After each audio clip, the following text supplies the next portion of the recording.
Hello, in this video we're going to be writing and simplifying ratios. So the objective here is to write ratios from information given and to simplify them to their lowest terms. So the key idea, a ratio compares two quantities. To simplify a ratio, we divide every part by a common factor.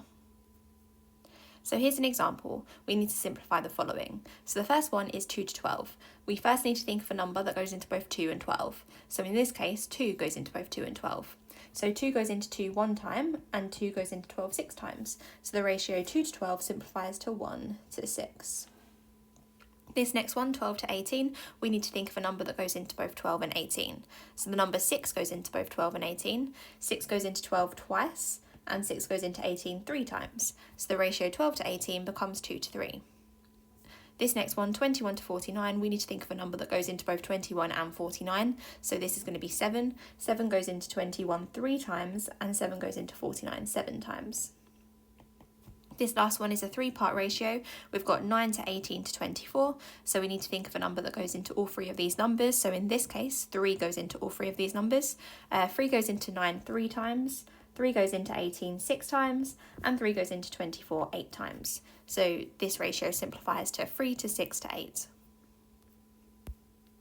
Here's another example. So we need to simplify 150 grams to 180 grams. So this time there are units, but it doesn't matter. We still need to do the same thing. So we need to think of something that goes into both 150 and 180. So that's going to be, we could say 10, for example. So if we divide both parts by 10, we get 15 to 18. And now we need to think of something that goes into both 15 and 18. So this could be 3. 3 goes into 15 5 times, and 3 goes into 18 6 times. So the ratio 150 grams to 180 grams simplifies to 5 to 6. Here's another example. We have 8 girls and 10 boys in a class. We need to write the ratio of girls to boys in its simplest form. So if I put G for girls and B for boys, there are 8 girls and 10 boys. So I'm going to write 8 underneath girls and 10 underneath boys. Now I need to think of a common factor of 8 and 10. So in this case it's 2, because 2 goes into 8 and 10. So 2 goes into 8 4 times, and 2 goes into 10 5 times. So the ratio of girls to boys is going to be 4 to 5. So here's another example. So a recipe uses 300 grams of flour and 450 grams of sugar. Write the ratio of flour to sugar in its simplest form. So I'm going to write down F to S representing flour and sugar. So there's 300 grams of flour and 450 grams of sugar. I don't need to put the units because it doesn't matter what the units are. For every 300 grams of flour, there are 450 grams of sugar. But that could be 300 kilograms of flour and 450 kilograms of sugar. It doesn't actually make a difference with the units when we talk about ratios. So I'm going to simplify this. So I'm going to start off by dividing both of them by 10, because I know that 300 and 450 both have 10 as a factor. So 10 goes into 300 30 times, and 10 goes into 450 45 times. And I can simplify this further because I know that 5 goes into both 30 and 45. So 5 goes into 30 6 times, and 5 goes into 45 9 times. This can be simplified even further because 3 goes into both 6 and 9. So 3 goes into 6 twice, and 3 goes into 9 three times. So the ratio of flour to sugar is 2 to 3. Here's another example. So a ribbon is 50 centimetres long and another is 1.5 metres long. Write the ratio in its simplest form. So we have 2 pieces of ribbon, so I'm going to put an R1 and an R2 representing piece number 1 and piece number 2.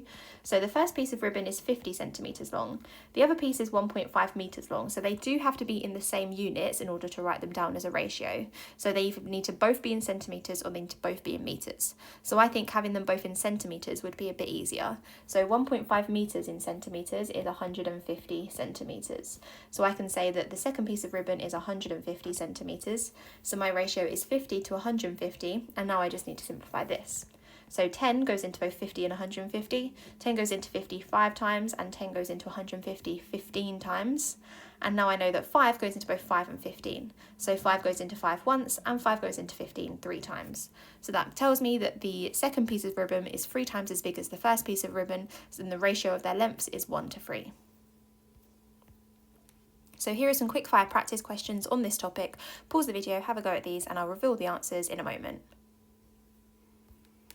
Okay, so well done if you managed to have a go at those. So I've just displayed the answers on the screen, and that's everything for this video. So thank you so much for watching, and I'll see you again in another video.